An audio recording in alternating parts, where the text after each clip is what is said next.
जय हिंद दोस्तों, आज की इस वीडियो में हम लोग मानव शरीर के मुख्य श्वसन अंग फेफड़ा के बारे में जानेंगे।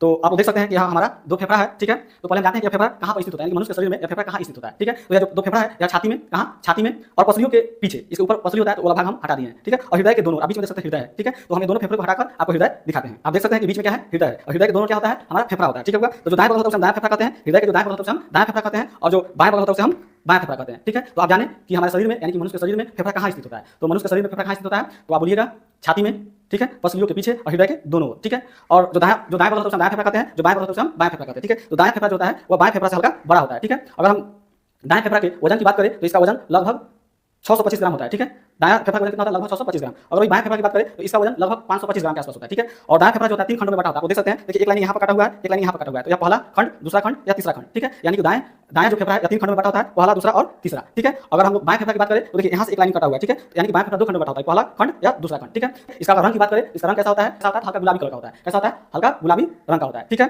अगर इसका आकार की बात करें तो कैसा होता है, तो मानव के शरीर में, यानी कि मनुष्य के शरीर में इसका आकार जो होता है शंकु के आकार के जैसा होता है। कैसा होता है, शंकु के आकार के जैसा, ठीक है। अब हम जानते हैं कि इसका मुख्य कार्य क्या है। अगर हमारे शरीर में है तो इसका काम क्या है, इसका कार्य क्या है। तो इसका मुख्य कार्य क्या है कि बाहरी वातावरण से ऑक्सीजन को ग्रहण करना। क्या काम है इसका, मुख्य कार्य बाहरी वातावरण से ऑक्सीजन को ग्रहण कर रक्त में पहुंचाना, बाहरी वातावरण से ऑक्सीजन ग्रहण कर रक्त में पहुंचाना और कार्बन डाइऑक्साइड गैस को बाहर निकालना, और कार्बन डाइऑक्साइड को क्या करना, बाहर निकालना, ठीक है।